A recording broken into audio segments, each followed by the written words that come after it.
I'm Mike Vardy. Meal planning is important because it prevents us from being a disappointed wreck when dinner time comes around and we have no clue what to make, or even if we have the ingredients to make the meal.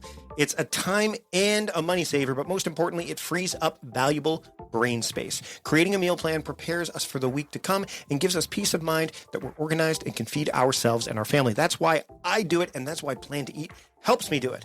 Your subscription includes access to the Plan to Eat website and fully featured mobile apps on iOS and Android. And Plan to Eat gives you the tools to clip and organize recipes from any website, the ones your family loves and that fit your dietary preferences and needs. And you can create a meal plan around your schedule. Then what happens is the Plan to Eat software automatically creates an organized shopping list based on your plan. So sign up for your free trial at plantoeat.com/timecrafting. That's plantoeat.com/timecrafting. The coupon will be automatically applied to your account and can be used when you're ready to subscribe. It's valid for new customers only. Give Plan to Eat a try today. And this is the Productivityist Podcast.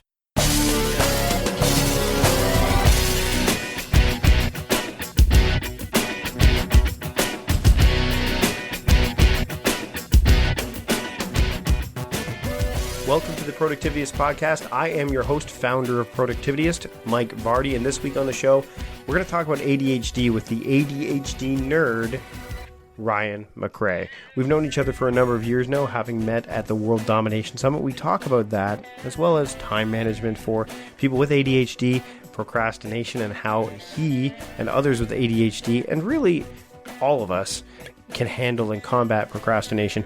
And we talk about a whole bunch of other things, including, how some of the idea of resolution, some journaling, that kind of thing.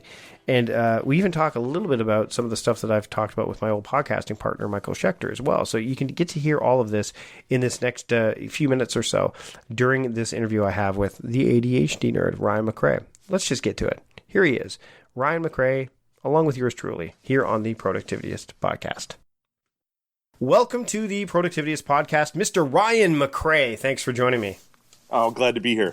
So we are fellow lanterns. I know we've yes. When did we first meet? We met at WDS numero uno or numero dos? Numero uno. So you've been to every one, right? Yeah, so you and I are the only ones left. Is that how it works? Yeah, there's only about 40 of us left. We just continually drop off. So yeah. And you're going back this year, as am I.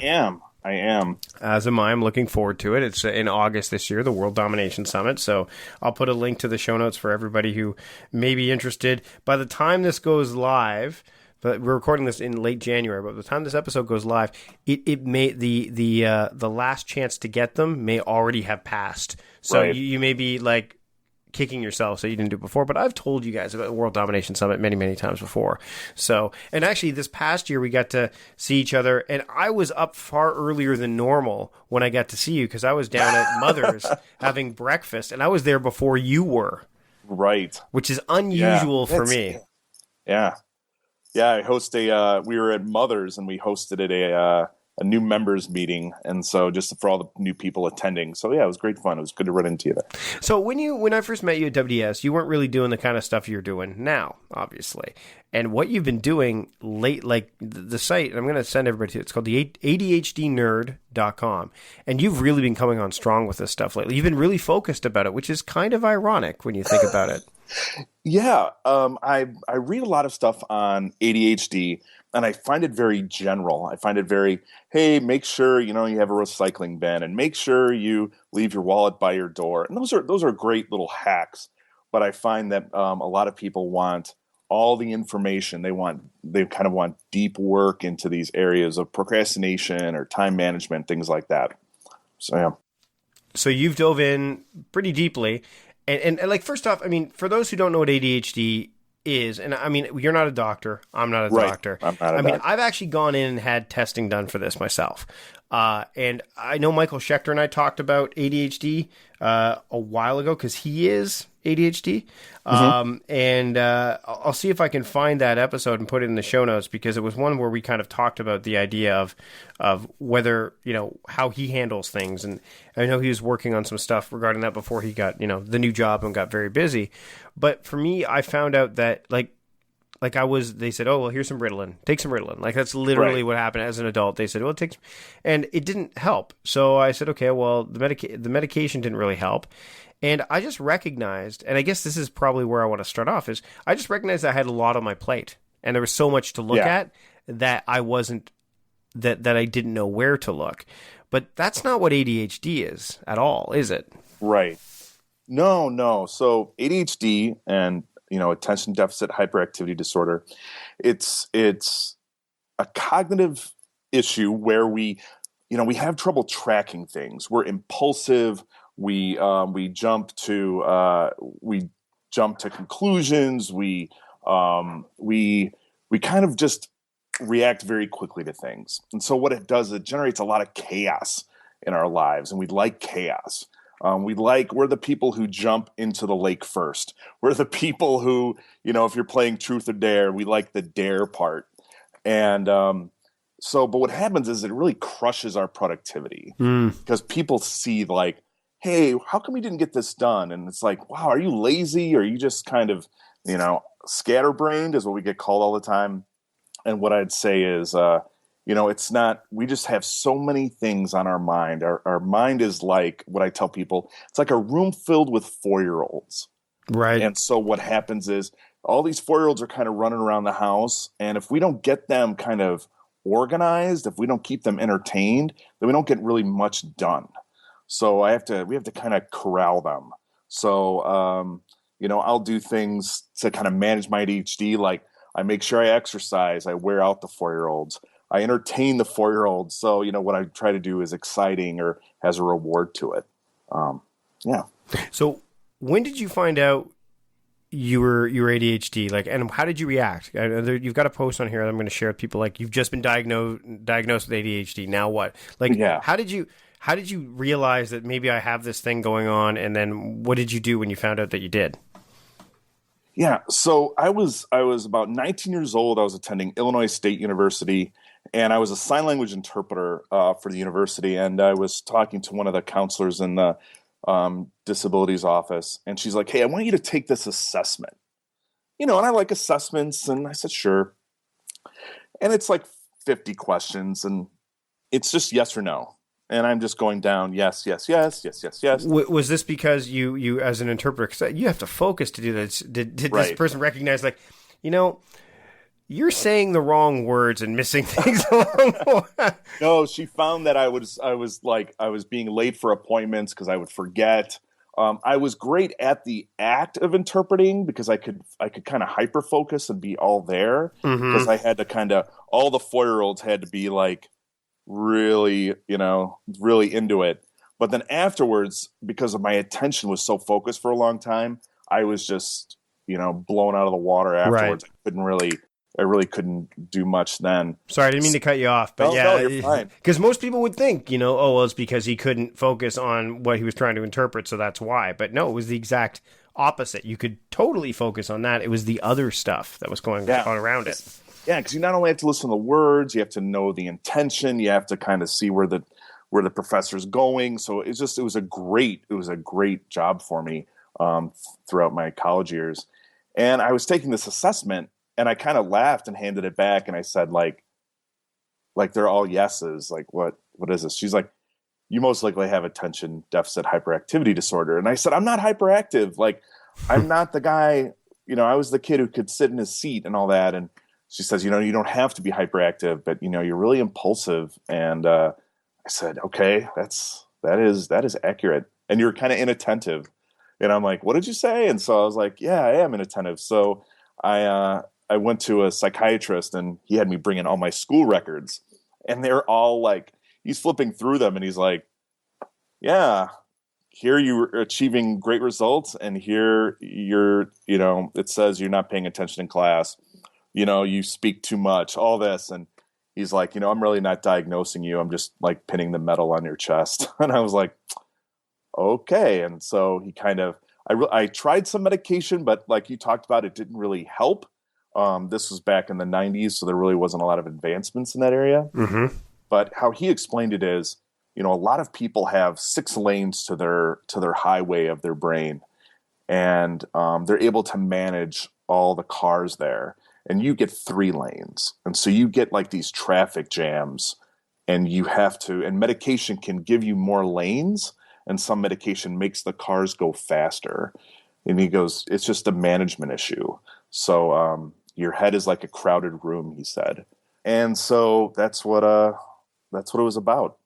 And so I've been working on that all my life, managing my ADHD. I've been on medication. I've not been on medication. Yeah. So speaking of management, I mean, obviously time management can become a really big issue for people who have ADHD because you've obviously addressed it. You've got a post called The Ultimate Guide to Time Management for ADHD. So, I mean, clearly there's something there. Now, what are the common things that you found that were kind of hampering you when you were, kind of trying to manage the day-to-day and be productive, knowing full well that you had to deal with your ADHD as well? Right. One of the things I just struggle with is capturing. So ADHDers will live by this lie, Mike. This is it. And for all you ADHDers out there, if you're driving a car, don't applaud. But we'll say to ourselves, I'll remember that later. Yeah. I'll remember that later. And our minds are like bulletin boards with no pins. Like we just cannot remember it later. Something else just drifts in and takes the place of what we were thinking about. And so one of my things on time management is I have to capture everything. I carry a notebook. I'm a huge Evernote fanatic. And every appointment must go on my calendar, no matter how small. If it's a 20-minute appointment, if it's whatever it is, it has to be in there to capture because I know my mind will not hold on to it. So, right. Our brains are great for generating ideas, but not, holding on to them. Right, right. So what are the other things that you can struggle, like the calendar? Does the calendar really kind of hold a lot of weight for you? Like, do you need those waypoints along the way? Like, do you manage, how do you manage your day? Because I know a lot of people will say, oh, well, then you probably, everything goes in your calendar and it must be there. Or do you use, a typical to-do list, or how does that work?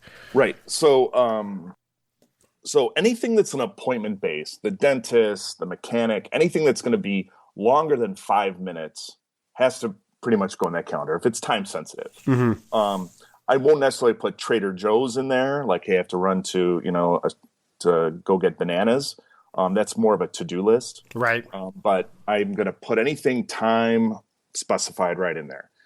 Then, I carry a Fields notebook, and I just carry it with me. And when I have to think of those things to do, I put them in there. And then that's how I kind of manage my day, and I kind of prioritize it, because ADHD people have trouble prioritizing what should I do first. And so that can be a problem.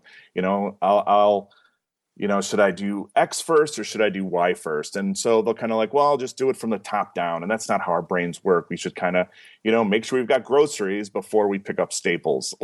We should really figure that out first. What do we really need to do? And then I do a trick on Evernote. I call it static reference. Anything that I need to remember, what light bulbs do I use? What's my favorite shampoo? What's anything that I just need to remember when I'm at the hardware store or the grocery store or the DMV, getting my license. I put it in my Evernote so I can just simply look it up. Right. My tax information goes in there just because, I'm I've struggled for years on what did I do with that piece of paper? What wattage is that light bulb? And I'm I just can't do this anymore. Everybody else can remember it and I can't. So we're just going to put it in here. And I just simply, tag it sometimes and that way I've got it there.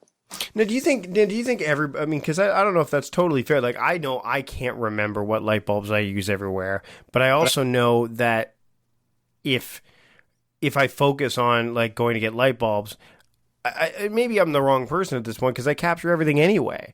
But I think a lot of people will argue that, oh, well, you know what? I mean, I don't need to capture that because I'll just go and look it up later or whatever. It's not about that. To me, it's more about the remembering that you need to, let's say changing the smoke alarms, right? The batteries in the smoke alarms, right? Some people say match that up with daylight savings time because that's when, that way you've got a trigger that will help you remember when to change the batteries in your smoke alarms. I mean, so do you have like, and this might be a neat trick for some people to use, is like, I have some people that, and I use this, is I have an Evernote Spark file. Right. And it's a notebook, and I have one note at the top that just reminds, I said every time I go into it, it's called it's the note that says time to check, like go review this. So I have a task that says go review Evernote, but I also have this Spark file note that says, hey, don't forget to look through your writing ideas. And I actually have it remind me every Monday, like, hey, or Sunday rather. At this point, it used to be Monday, but now that I start work on Sundays, it's Sundays. And it would say, time to go look at this Spark file to come up with your writing ideas for the week. So right. I think that you could do that with things like, grocery items or all that stuff. I think that that's something that can happen there. Yeah. Yep. And I think for me is that I will occasionally believe the lie that I will remember it. And I think that's what gets me into trouble. Right. So like you've got this way of being like, hey, I'm not going to remember that. And you kind of have that forward thinking where we live in this impulsive, right. It's hard for me to plan around the 4-year-old. So I'm like, okay, I'm going to just take this time to capture. Because what happens is I go to Target, I don't know what light bulbs to get. I get the wrong ones.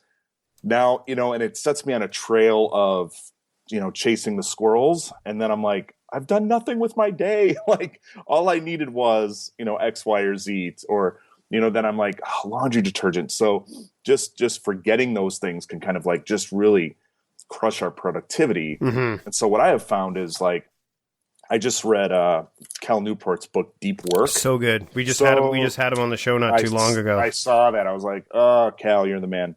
And, he talks about like having that routine. So like my work schedule, I ask them to work 12 to 9 so that I can get up and write. I work out, I write, I get ready for the day, I'm out the door. And that way I'm able to get that deep work done. Right. See, I'm being ADHD. I kind of went on the rabbit trail of deep work, but no, but I get the connection. So let's dive into procrastination now. Procrastination is a big thing because obviously if you are stuck with this and you're not really moving things forward in direction, you're procrastinating. Now everyone procrastinates, yes, right? Absolutely. And so how do you deal with procrastination? And I mean, you can't. I think one thing that people will do is they'll blame it on, there's so many other things I have to do. You don't turn around and blame it on your ADHD, do you? No, that is a we would call that in the business, we call that a rookie move. Right. That right. People like, oh, I'm ADHD, and right. all of us who've really struggled kind of roll their eyes and we're like, all right, man, like, come on. And so for me, for procrastination is because we're so impulsive and because we can generate so many ideas, we can kind of, substitute. If we really don't want to do something, we can think of not 3 things to do, but 20 things to do to avoid it. But so how I handle procrastination is, I do one thing that it's helped me is I count the cost. Mm-hmm. Okay, I don't want to do this. What would happen if I didn't do it? And then, I kind of go through the scenarios of like, if I don't call my friend Bill back, a good friend of mine, like, well, of course I want to do that. So I kind of look at it and I do it. But it's like, what? I really don't want to make this dentist appointment. This is terrible. I haven't been to the dentist, in a year and a half. Well, what's going to happen? Well, you're going to get an abscess, you're going to cavity, and you're going to be miserable. Well, I can feel myself already reaching for the phone to say like, okay, I have to get this done. Now those are small things. Those would be like 1 minute, 2 minute tasks. But, I want to be, I'm an author and sometimes I sit in front of that keyboard. I'm like, I just don't want to write today. And I think, and I ask myself, well, what's future Ryan going to think? What's Ryan at 9:00 tonight going to think? He's going to be pissed at you, man. He's going to be pissed. So, and then, he's going to be disappointed. You could have gotten it done. You've set aside the time, and then I'm like, just write 100 words, just write 50, and I try to create smaller benchmarks to get me to my goal of, 500 words a day. Yeah. Do you use like habit tracking apps for that kind of things? Like Nathan Barry's Commit or Momentum or anything like that? sometimes those apps for the tracking create one more thing for me to do, and then if I fall behind on it, I'm like, oh, such a sad Ryan McRae. But what I'll do is in an Evernote, I will just check the word count that I'm at, and I'll write it at the bottom of the page. And then, with math, I can figure out how far I am. And then at the bottom of, last word I write, I put like the word count there so that I can just visually see how much is on that page. But I've used some trackers before. I enjoy it, but I know for myself, if I start, losing that, then if I lose track of it, then I get sad that I'm like, oh, look, I haven't checked this in 3 days. It's like a plant that's withered. I'm like, oh no. But, yeah. See, I'm similar to a point in that I don't want to have and I was just talking about this on a blab recently with Steve Dotto and Eric Fisher. We were talking about like New Year's resolutions and all that stuff and how you keep them in new habits and all that stuff. And I decided that, you know what, it was, I wanted to track these things, and I used an app called Momentum. Now, there's other ones out there called Habit. There's Habit RPG, and there's Way of Life, and some people really like to go to quantified stealth stuff, but I'm in the same boat you are. If I can go, and Momentum, all I have to do is go and say, either check it that I did it or don't check it, which means I didn't do it. Right. That's it. And yes, I have a task in Todoist that actually I don't anymore. I used to. I had a task to do saying go into Momentum, so it became a habit that I would build. Now Momentum just sends me a reminder at 11 o'clock at night saying, hey, did you update your habits today? I'm like, oh, no, click, click, click, click, click. So I think that there is some you have to be aware, and I think that's a big thing. I think awareness is such a huge component of productivity. We've talked about this before, but I think if you say, okay, I just need to know that I need to be there to do that thing, right? Then and whether that's a calendar ding or like anything that you self-direct, I think that's the key too. Not email. I mean, no. The worst thing I would imagine you probably have you ever employed the tactic of emailing yourself something that you need to do? No, you probably did a long time ago, right? Yeah, and it is a terrible... Because you see other people's stuff. Right, you see other people's stuff, it gets buried, and what happens is email is for just information share. Yes. So it's like I'll read it and be like, okay, and then I read the next email, and so that thought's gone, Mike, it's gone. Whatever unless I am getting my butt up out of the chair, it's done. Yeah. So, again, I tell people, I'm like, that the fact that you'll remember it later is the biggest, fraud going for us. So, do you journal? Again, off and on. What I've started, and I got this from the guys at Fizzle, is kind of, if I'm having like a tough productivity day, or I will write down all the things I've completed, so that way at the end of the day. Because us ADHDers can be like, oh, I didn't get anything done. Woe is very Eeyore. And then we look, and I'm like, oh, look, I actually contributed to society today. Like, look at all the things. And so that's been helping me. And I'll use day one for that. And I remind her, hey, put in day one. And I'll just put in stories I've gotten at work, or, and it's nothing that I have to go back and look at later. That's like something like, oh, remember to check this. It's just, hey, this is what I did. I talked to this customer. I had a really good interaction. I had a really good story. Here's a picture of something fun to, just if it's longer than 3 minutes, it's too long. So, and I'll do that before I get out of my car to go home. So to walk in the door, I'll just sit in my car, and my neighbors are probably like, what does that guy do? So what is he doing in the car? So I just type that out real quick, and I find it useful to look back and, after a couple weeks and say, oh, that's right. And it's a good feeling. So I'm like, oh, I forgot that story, or, yeah. Awesome. You know what? We're pretty much out of time. Oh, right. So you can find, I'm going to push people to your Gumroad page. It's in the show notes for sure. Okay. For everybody, including the Patreon folks who just got to hear a whole bunch of other bonus stuff before jumping back in here. So if you're not a Patreon supporter and you want to hear everything else, which was a good, 20 minutes of additional conversation, head over to patreon.com/productivityist and you can become a Patreon supporter. But if not, I think you should go to this link next, which is you can go to the Gumroad store where you could follow Ryan, and you can also order any of his books, all related oddly enough, to ADHD. There's Ordering the Chaos. There's the complete ADHD package, which is the one I think you should get.